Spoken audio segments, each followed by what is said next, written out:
All right, fantastic. Um, yeah, to start us off with the book and with the thing we'll be talking about, maybe let's start by thinking about this orienting intuition that drives the book. This idea that political philosophy must be practical, right? And I think, Ben, the way you think about it is that political philosophy, reflection on political ideals like justice, freedom, and so on, it grows out of, and that needs some unpacking, Mhm. this kind of pre-theoretical sense, so you call it the sense of justice in the book, that kind of, in our everyday lives, in our political communities, values are at stake, right? We have reactions to things around us, we have reactions to the way institutions are structured or horrific tragedies, whether natural or otherwise. And those reactions are kind of morally and practically rich. So maybe I guess we can, if you wouldn't mind, Ben, starting out by saying something about that kind of point of origin. Yes, thank you so much. And I'm so glad to be here talking about this with you. So yes, maybe I could start by just saying a word about how I think about justice and injustice, and then maybe give you an example, and then say something about how I see philosophy growing out of our ordinary thought there, which is a metaphor that needs to be unpacked 100%. So um, the way I'm thinking about justice and injustice, for me, those words are kind of organizing terms, or they're kind of like umbrella terms for talking about all the different values that, as you say, are at stake in our collective life. Um, and the way I think about justice is it involves the claims that people have on one another to order their institutions or their practices or their patterns of behavior in ways that can be justified to everyone, in ways that serve everyone well. And I think of injustice is, when those claims go unmet. And since they're claims that, some have on others, that when they are unmet, some are done wrong by the institutions that are not serving, or practices that are not serving them well, or unjustifiably harming them. And some may be complicit in that as well. We have this kind of a structure. And to give an example of that, or well, let me just say one more. Let me start with an example. So to give an example of that, let's take a egregious, I think we would all agree, just an egregious injustice. Take, the United States system of apartheid under Jim Crow segregation in the South, but also reaching out into the North in various ways. This was a system that excluded African Americans from access to good public facilities, good public schools, beaches, and so on, but also from some commercial enterprises, like not being able to sit at lunch counters with white customers. And then most importantly, perhaps from the franchise, the ability to vote. And there we have a kind of host of injustices. I mean, those were institutions that, to put it mildly, were not serving African Americans well. They were done wrong by those arrangements and those practices. And there were people on whom they had claims that were not being met, most notably people who had created that system, who were upholding it, who were beating back efforts to change it. And then also a wider public who might have agreed or supported the system, or disagreed but weren't doing enough about it. So we find that, that's the kind of structure I'm thinking about. And now my first point is that the one point is that our ordinary thought, before we ever come to philosophy, is pervaded by these kinds of thoughts about justice and injustice. It's something we're aware about, we think about all the time. We think about the good cases of it when we, fulfill what we take to be our obligations in good faith, or when, and so on. But I do think injustices are what really pop. They're what really have a kind of practical significance for us. And that's for the following kind of reason. Injustices call out for change. They call out for change, but they're practical problems, but change is hard. It's hard because, change is often opposed. There are obstacles to bringing it about. And so it takes strategy and it takes various collective action to overcome it. And then there's also the question, change to what? That is, one has to think about what the alternatives are, what the vision is, what the program is. And so that requires the exercise of a kind of imagination, practical intelligence. So I think, injustice is attention grabbing because it calls out for change. It's an invitation to action and to kind of practical thought. And so I think, a lot of what draws us to political philosophy is wanting help in thinking about that sort of thing. And I think the political philosophy grows out of our engagement with that kind of a network of practical problems in a way, because as soon as we start thinking, when we start thinking through, say, an injustice, well, we'll think, something is wrong here. We'll have some idea about what makes it wrong. But of course, it's not, there are other things like it. What's wrong here is related to what's wrong over here.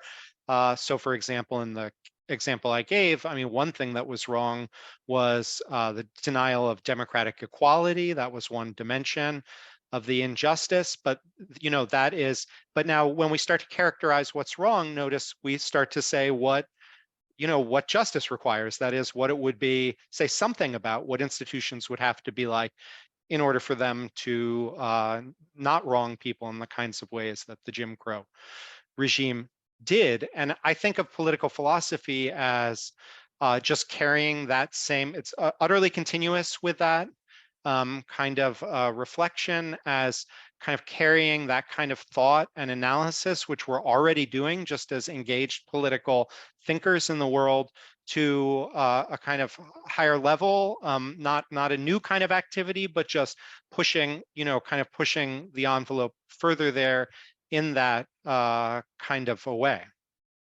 Yeah, fantastic. I think one of the things to stress about your description is how rich our ordinary thinking about justice is, how kind of embedded it is in this kind of broader sort of historical and psychological context, right? So when we make claims in the ordinary case, like, some institution is unjust or some institution is just, typically we find those claims alongside political commitments we might have about groups in society that we support, emotions we feel about other groups, which can get channeled through ordinary claims of justice and injustice, as well as kind of identity markers and tribal allegiances and so on and so forth. There's like this rich web of roles ordinary claims about justice kind of invoke.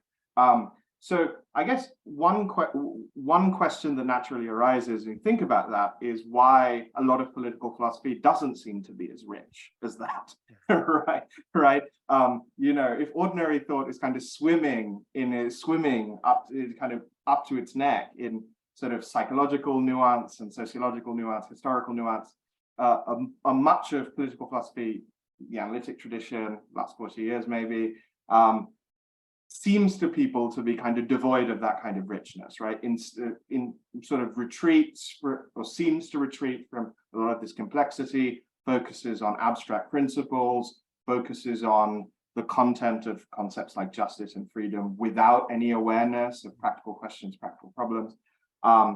Could you say something about this kind of severing, what this move is, why you think it's motivated, so on and so forth?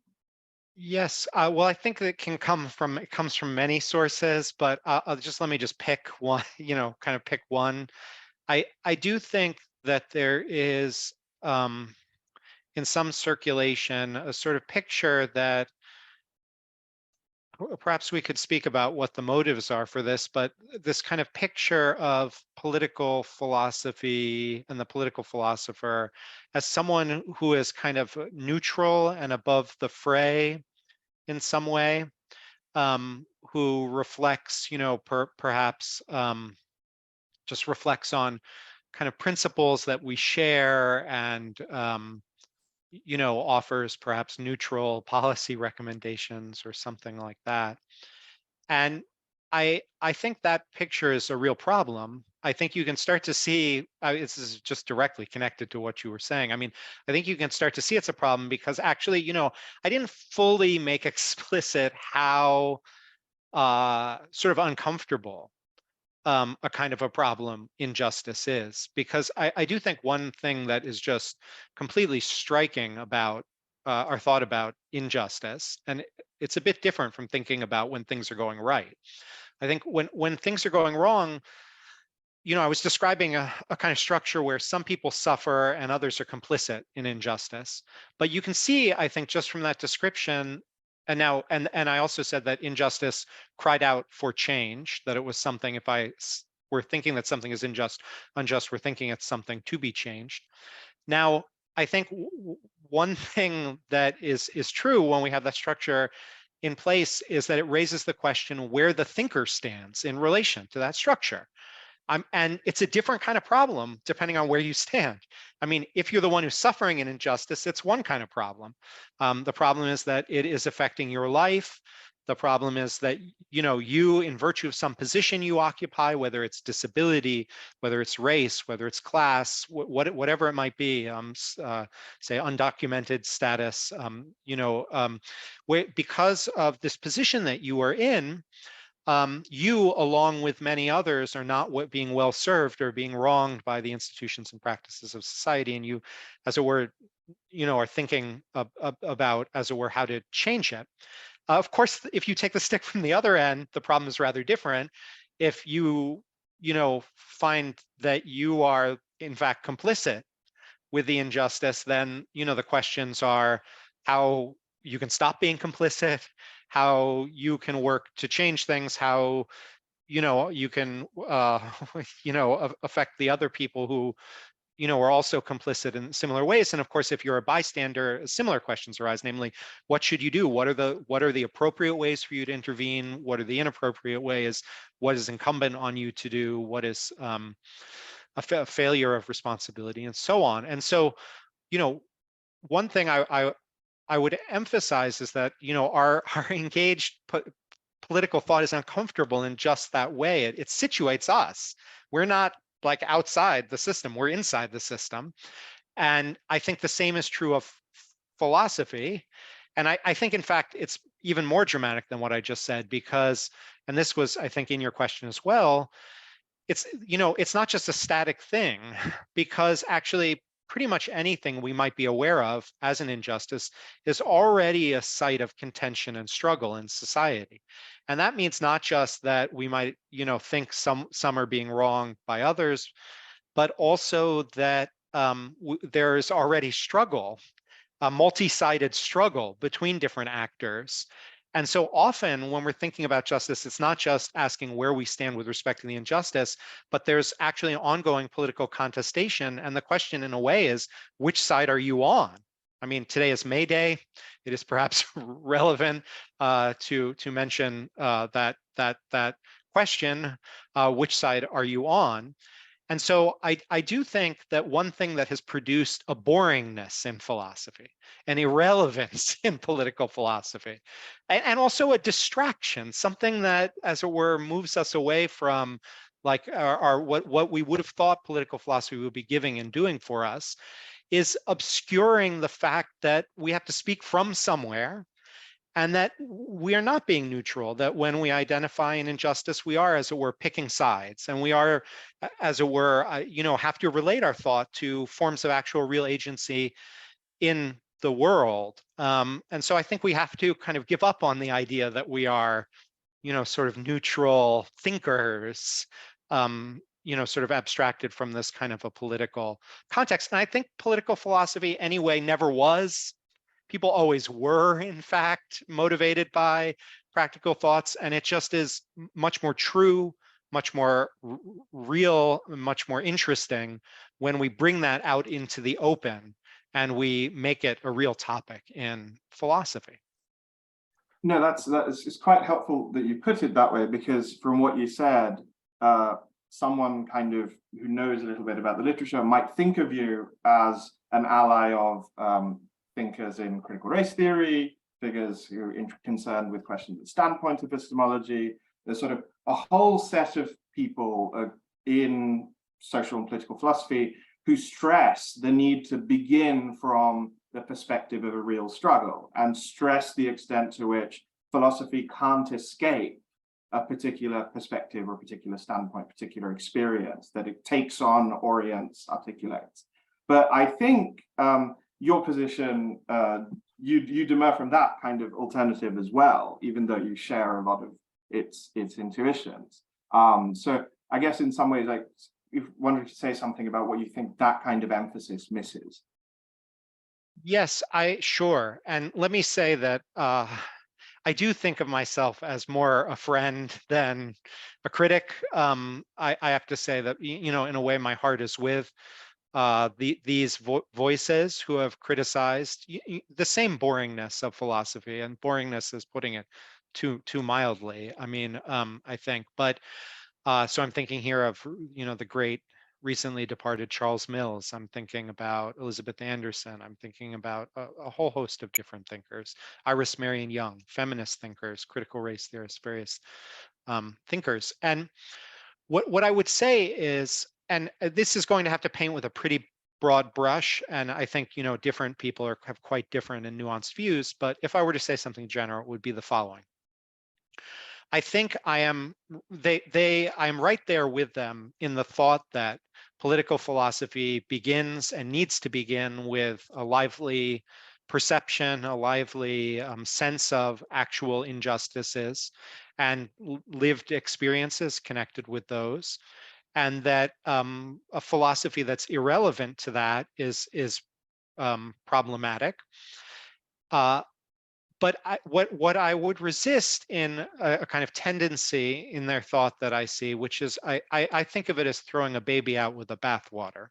That's how I think about it. That is, I think from that, like, laudable thought, and I've learned so much from their analyses and arguments, but from that laudable thought, they very quickly can get to a position where they, as it were, say, well, where they're setting aside thinking about, say, justice as an ideal or a kind of emancipatory vision that in some way is robust. And they, as it were, are putting that on the side of the detached, boring, abstract, disconnected philosophy. Whereas I think that our, kind of thoughts, questions about justice, really far-reaching kind of questions about justice, just come up very quickly in practice. I just think theory, that kind of theory is just a couple of steps away from thinking it through. I mean, I work in labor, things having to do with labor, and suppose you're thinking about just some, again, egregious injustice. You're thinking about low-wage workers subject to, like, say, the worst kinds of scheduling software, abuses by employers, poverty wages, and you're trying to think about what's wrong with it. Very, very quickly you get to big picture questions. What is exploitation? What, how do we think about just, what is distribution the right way to think about this? Is it, something about like domination and power and, in the workplace? Is that really what it's about? Is it about respect? How do we think about these things? And then what kind of emancipatory visions then are on the horizon? And so that's why I think it's quite important to think about justice. I think of justice as a kind of purpose or a kind of end, a kind of horizon of pursuit. And I think that horizon of pursuit is it's like right there in struggle. I think it's not something that's, sort of irrelevant or distant. But I do think it's important to hold on to that. And so if we want to call that a sort of ideal, I think thinking about an ideal arises from practice, has practical relevance. And so I don't want to give up on the kind of robustness of really thinking about justice, because I think it is actually practically relevant. It's hard not to see the dialectic in this kind of Goldilocks way, that on the one side, you have people who really like theory, really like systems, really like universality, right? Think of political philosophy as having a kind of quasi-mathematical character, although I think that applies only to one specific group in this camp.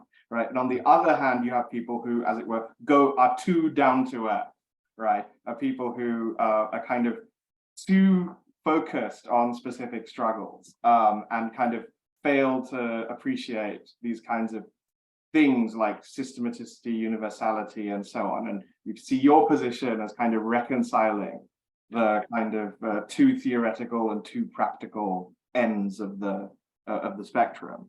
If maybe that's misleading, but I'd love to hear your thoughts on that way of characterizing it. Yeah, I mean, I guess the thing I would say about this is I do think about, you know, philosophy could never be done. It could never be finished. You know, it's what I'm talking about is a kind of work in progress, and I do think there would be ways of kind of totalizing it where, you know, there's, you know, a kind of picture of what it would be for somebody to think at all that is just impossible. But the way I think about it, I guess, is that, you know, systematic questions again come up very quickly in practice. I mean, just think about, you know, if we think about workers, you know, again, if we think about the low-wage workers and their struggle, and we start to think about, you know, strategies of resistance, it's very concrete. We're thinking about what the justification of the right to strike is, say. We're trying to think about, say, what the role of labor unions might be in that, what some of the complexities of them embedded in capitalism, and so on. You know, but very quickly we're going to have to ask, like, how the various, suppose, you know, the various strategies we're, you know, say arguing might be justified, how they relate to other freedoms. I mean, what do we think about property rights? You know, that's a very general question. Like, how do we think about capitalist property rights? Are we, you know, what kind of seriousness do we grant them? You know, when employers resist, say, unionization, is it really an instance of free speech when they tell the workers, you know, what we're for free speech, we might say, but of course we are, you know, but now what is this an instance of free speech when they vigorously make the case that their workers should not join a union? Or is it something else, you know? And so there we have, as it were, certain kinds of claims relating to certain other kinds of claims. And the question, how do we understand them together? And I just think, you know, our practical thought is full of those kinds of tensions. And, you know, and it's always kind of pushing out in that sort of direction. And so that's where I think system comes in a way, because I do think, you know, political philosophers might highlight that fact. There might be a thought, well, we need to, you know, this kind of response here raises this kind of a question over here, and we need to think about how those things interact if we're going to have a kind of defensible political vision here. And then, you know, we're off to the races. And so, yes, I mean, I think of, in a way, system, again, it's just two steps from what we, you know, people are already thinking about systematic questions when they're kind of thinking about how different kinds of claims and aspects of justice relate to one another, which I think comes up in practice just really, really quickly. I think it's hard to disagree that systematic questions in some form come up in practice. I mean, this is a little bit of a philosopher's distinction here, but the extent to which you're figuring out how to place you in relationship to these kind of two broad camps I've sketched out requires us to figure out how much theoretical weight to put on this notion of system, right? Yeah. So the people, let's call them the anti-practicalists, which actually doesn't probably align with your uses in the book as much as I'd like to, they would say, well, we need to achieve systematicity in political philosophy. That requires a kind of objectivity and neutrality and so on and so forth, right? And that requires us to break from ordinary thought in a particular way. That means we shouldn't really worry that much about whether we're speaking with the folk or what have you, right? Then there's another group of people, these practicalists, who might grant that we need to generalize. They might grant that we need to ask general questions of the form, what is exploitation? And these general questions do emerge in the context of practical struggle, but they'll still claim that we can't answer those general questions from a neutral perspective. They'll say that, the full content of those questions has to be made clear in the context of, in the case of the critical theorist, an emancipatory interest. In the case of the critical race theorist, perhaps the oppressed perspective of someone undergoing racial domination and so on, right? So the notion of systematicity, I think, by itself, unless further clarified, right, like doesn't exactly help us make progress here, if you can see what I mean. Maybe I can. I mean, I think so. There was a lot there. I mean, there were a lot of different kind of characters that appeared through, but I mean, I do one thing about the people who think, and they are some very, very intelligent philosophers think this. G.A. Cohen, who I've learned a lot from, for example, in different ways, David Estlin, some other people. But or this is especially true about Cohen, I guess, what I'm about to say, but they do tend to think, well, our reason for getting into all of this, sure, that's practical. But that somehow when we begin to philosophically reflect on this, the character of our thought totally changes. And now we are in a position of kind of contemplative knowers. There is this kind of picture where now we're off to the theoretical races and it's a different kind of game.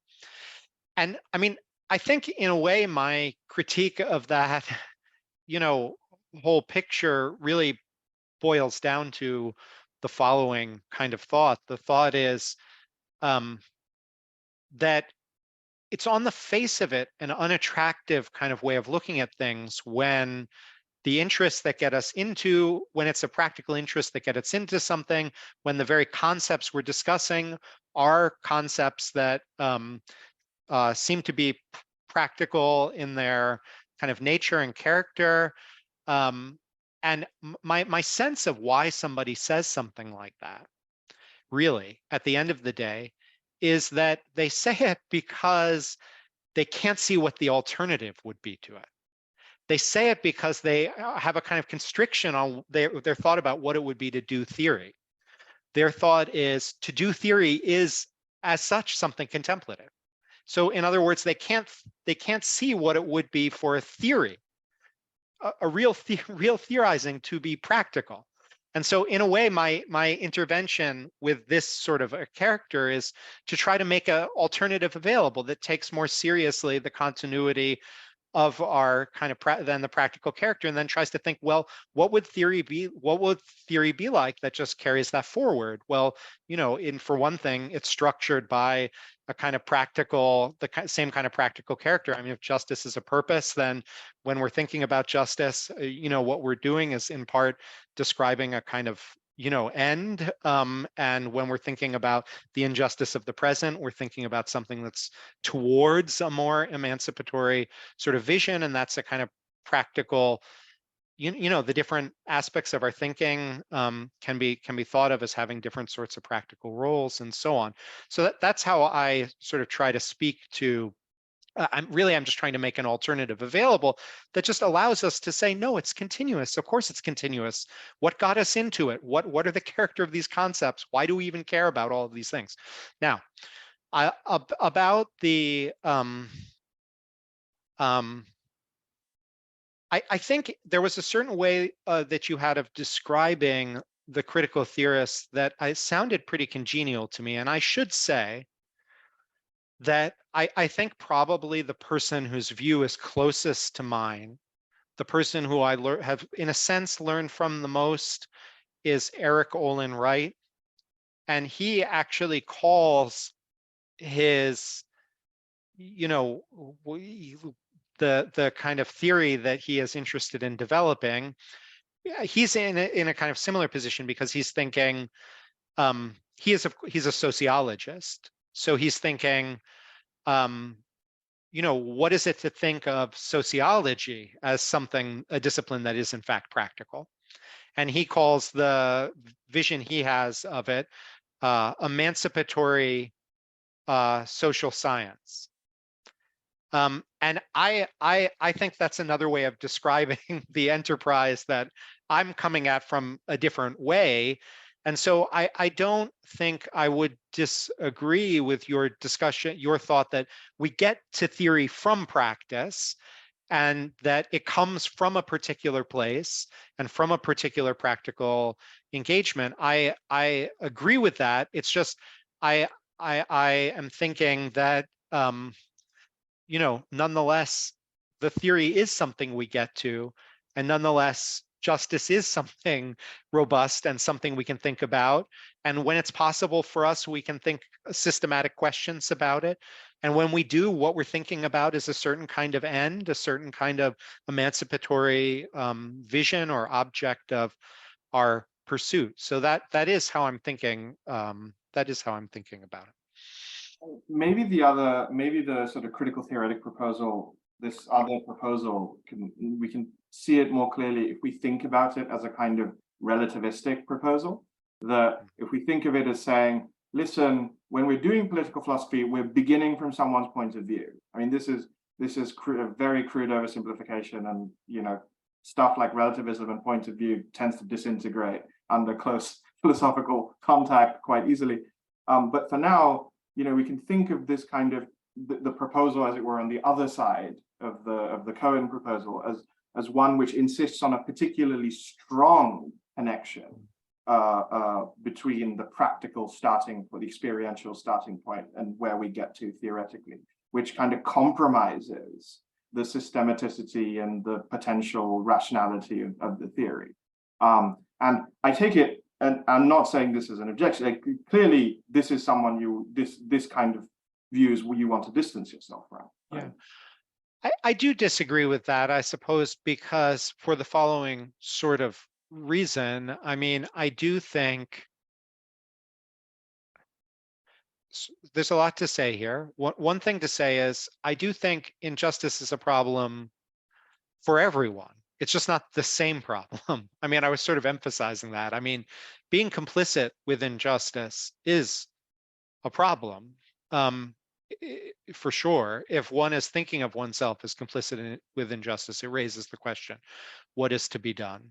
And of course, it is possible to act in solidarity with people who are involved. I mean, we could talk about solidarity as, suppose there's some thought of a common struggle, there's some thought of being subjected to something that is a similar plight, but solidarity can work across a lot of lines. So it might be that what we're united by is that we're struggling against similar actors, or it could be that there are interconnected injustices that we face, and so on. And so I do think we would really be limiting ourselves in implausible ways if we thought that people couldn't act in solidarity with one another across various divisions and subject positions. And I think we also would be maintaining some implausible lines if we thought that people who are complicit in wrongdoing or were bystanders to it couldn't themselves also be thinking critically and engaged with the material. What I see as true there, or what I see as something that's very important and needs to be thought about more. I mean, for one thing, I would say that all the things I just said are compatible with thinking of yourself as having a position and as relating to injustice from somewhere and as standing with some and against others, perhaps. It's all compatible with that. It just says it's a problem for everyone to think about. But now, that being said, I do think that there are reasons to expect people's, we would need to vindicate this with thinking, with theory, with social scientific theorizing about why this might be. But I do think there are reasons to expect of some kind of general kinds that people who are complicit in injustices often will have distorted views about the relevant structure, and that people who are subject to the injustices often, for various reasons, have a better cognitive status. I mean, for one thing, when you have lived experience of the lousiness of some kind of institution and the way it affects your lives and the lives of people just as a kind of very crude, simple starter, I mean, for one thing, there's a kind of motivation there to engage in theorizing and engage in struggle. But for another thing, there is, I do think it makes you much less susceptible to the various ways of whitewashing that people have. I mean, there are, these kinds of, I think of ideology really as, in a way, involving various kinds of crude thinking, kind of cheap stories, grouping things together that are very different, sliding between things, not taking seriously certain kinds of considerations, having ready pat answers to things that actually are not really good answers, but seem like serious, respectable things to say. And it's this kind of an assemblage. And I just think when you live with the injustice, just all of that sounds a lot less, you start from a place of skepticism about that. Whereas if you don't have a lively sense of it, if you don't know people who are affected by it, and if what's worse, it fits with your lived experience because you're benefited by the institutions and they feel like they're working relatively well to you, then you're more susceptible to it. But it's not a veil, I mean, that's how I would think about it. I mean, it's something to be critiqued. It's something to be thought seriously about. It's something to be theorized about in social science. And there are reasons to think that people who are on the receiving end of injustice have, crucial insights to bring theoretically, and are likely less subject to various kinds of distortion in their thinking. But nonetheless, I think it's a problem for everyone. I think everyone can think about it from their different positions. Yes, so that's, I think, how I sort of think about that sort of a thing. So we should transition onto the Q&A, but I think the last question I have for you specifically is to invite you to say something about how you see this, what we're doing now, reflecting on the methodology of political philosophy, how that's supposed to relate to practice. You have something to say about this in the book. Yeah, I was wondering if you can say something about that. Yeah, it's a weird kind of intervention because it's not really doing the thing that I'm talking about. It's just an attempt. It's an attempt it's sort of targeted at an academic audience in the following sense, in the sense of trying to provide an alternative that would connect their practice of theory more strongly with agency and change and political practice and what matters. And so it's an attempt to get political philosophers, people who think of themselves already under that description, perhaps are academics, to take this more seriously and perhaps provide some alternative models or paradigms. But then I do think the proof is in the pudding, or sorry, the proof of the pudding is in the eating. I mean, it's what if there is a payoff here, it will really be in people actually doing work that matters and is interesting and connects with practice, as many people are now. I mean, but I do think it's an attempt to kind of facilitate that sort of a work, that sort of an engagement with practice, to try to help make the discipline more relevant, less boring, less anodyne, less detached, without, as you say, giving up on the theoretical ambitions of describing emancipatory visions, of thinking, about justice and accepting that, it reaches out in a lot of different directions. Maybe one thing to bring out in that description is that you speak about kind of boundary confusions or kind of mistakes that philosophers might get into, right? If they don't have these kinds of methodological issues in mind, right? So maybe we could just finish up with an example of how clearly thinking about the possibilities here would help you out if you were thinking about some particular engaged issue, right? I think you want to say that you'd be less susceptible to certain kinds of mistakes. Yeah. I mean, one thing I would say, I'm just going to say one little thing and then we can turn to Q&A. One thing is, I think certain kinds of questions come on the agenda as being really important that often are neglected. So philosophers are happy to analyze some injustice. to maybe make some policy recommendations, but they're often less interested in or less thinking seriously about what forms of counteragency might exist to overcome, injustice is sticky. It's a status quo. It's supported by various forces. What forms of counteragency might form, and how do we think about questions of justice in that process? And I think, for example, that's a hugely important topic that moves into the center. So I would say it's a more question: what is your paradigm? What issues are important? What things do you think you have to talk about if you're going to think in a serious way about some subject matter? And so I think, this question of how our theory relates to practice, that is, who the agents of change are, who we want to be in conversation with, who we're standing in solidarity with, making that a topic for political philosophy, thinking about it seriously as a topic. I think that's something that the best and most exciting current work is doing, and which I hope this kind of critique would facilitate and encourage. Yeah. All right, let's move to Q&A. Alice asks us this question that's quite relevant to where we ended up. How does political philosophy differ from political theory and political science? That's actually a sort of question many of us in the discipline have asked ourselves. And are the disciplinary boundaries becoming more blurry? Just a little rider on that question. Maybe we could speak more generally to the issue of how thinking about political philosophy as practical has effects on disciplinary boundaries.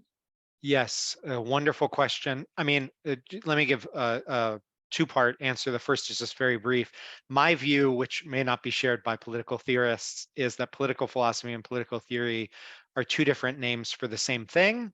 They differ in the kind of way that like different little cultural bubbles might differ, like different journals.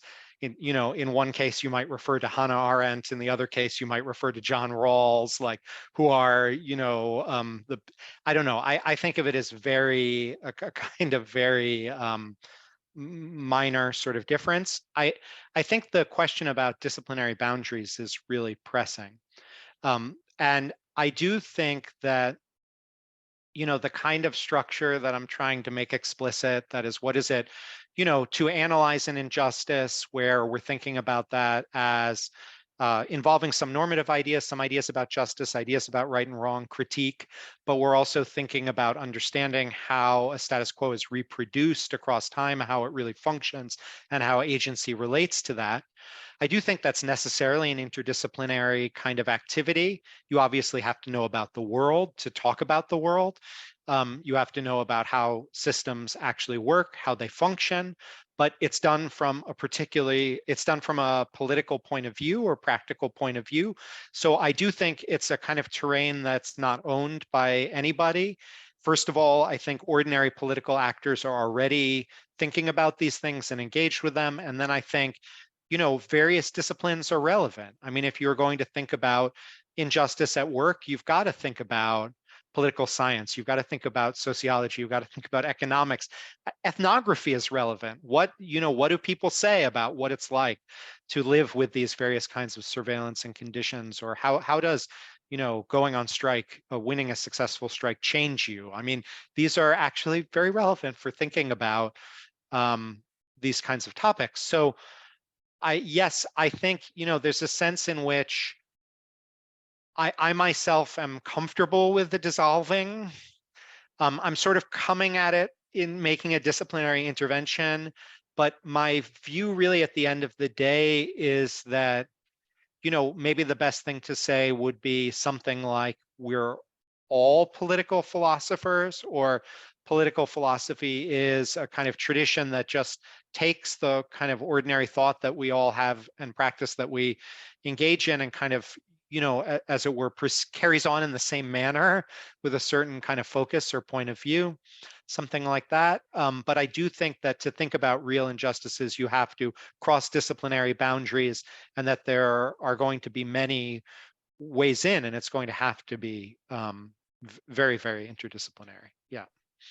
A related question from David, who asks about the dialogue between theory and practice, and I wonder if you could speak to the sort of the idea of dialogue between the political philosopher and and the folk, or whoever who might be addressed to.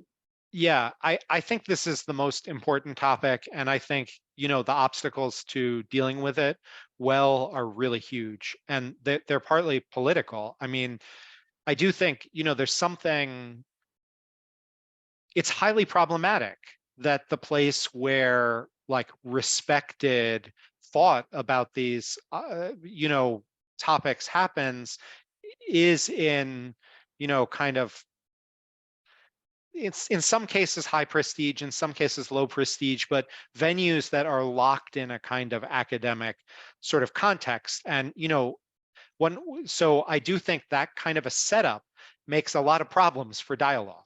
It makes a lot of distrust. It makes a lot of disconnect between, agency and a certain kind of intellectual labor that then creates a lot of problems for the ethics of communication. And so I think about that all the time. One thing I would say is, first of all, uh, theorists need to get off a high horse, because they only get to be working on topics because they've been put on the agenda by people who are actually undergoing and struggling. I mean, the reason why anybody thinks it's worth thinking about something is because it's already a site of contestation and struggle. And, who is doing that? Well, actual, like political actors, people who are engaged with that. And the other thing to say is that, when people are engaged in political action and struggle, they already are of necessity doing theorizing. And so again, I think another thing that's important is taking that seriously. So taking a theory seriously as theorizing, not in, even if it doesn't have a knowledge, it doesn't, maybe people don't have knowledge of the literature. Maybe they don't know the conversation about like what different people are saying, but in an academic venues, but seeing it as thinking. So I think, a huge dose of humility and understanding of the political perversity of locking intellectual work behind a kind of ivory tower, and all of that is really super relevant for the ethics of communication. But I think that shouldn't stop us from doing the following thing, which is crucial, which is that when we think of ourselves rightly as doing political philosophy in solidarity with people who are struggling with some injustice, that we do think of theory as something which has to be of use to those people. So we have to think about, dialogue. Like, we can't shy away from that. I mean, it's really complicated. It's fraught. It's tied up with various injustices. There are ways of being, and one has to lose a certain amount of arrogance to take seriously the dialogue. I mean, we get trained up to kind of evince various forms of respectability and parse our things and, be performatively, punctilious in various ways. But I think, if we're going to think about political philosophy as something that matters, we have to think about it as something that is in dialogue. And I think, some of the remarks I've made about kind of the ethics of communication then really come to the fore as just crucially important things to think about. And then one last thing I will say about it, just one last thing, is I think when I said it's locked in the academy in a certain way, I mean that there are only certain kinds of conveyor belts exist, or conveyor belts wrong because it only goes in one direction. Only certain kinds of fora for dialogue exist. But they're not necessarily the ones you want to bring about change. Think tanks, training Supreme Court justices, speaking to future senators. If you teach at a very elite university, those practical channels are wide open to you. But, that might not be the kind, you might not think your analysis of the situation might be that that's not where hope for change is going to come from. And if your analysis is that, for example, as I work on labor issues, if you're thinking workers' organizations are a crucial piece of the puzzle, those fora and conveyor belts not conveyor belts, again, fora, those dialogue, those places of exchange aren't built into the academy. So then you have to work hard to create them. You have to work hard to create them, and it's going to be kind of catch as catch can until they exist, until the fora exist, until the points of communication exist. That's deal with the question from Kevin. Kevin asks whether literature is relevant to assessing lived experience of others, and whether literature has a significant role to play in your conception of political theory. It's a very interesting question. It is a very interesting question. I mean, for me, I can think of one example where it really has. I teach human rights courses often, and I teach about atrocity, genocide, very hard things, and also about post-conflict and various things like that. And I would say, one of the most powerful set of texts I've ever read are the writings of Primo Levi, and about, both his autobiographical experience, his various ways of weaving together kind of autobiography, biography of others, history, poetry, to kind of give a kind of humanistic sense of a set of questions. And I mean, I will say that those books changed me. I mean, and it's hard for me to imagine the kind of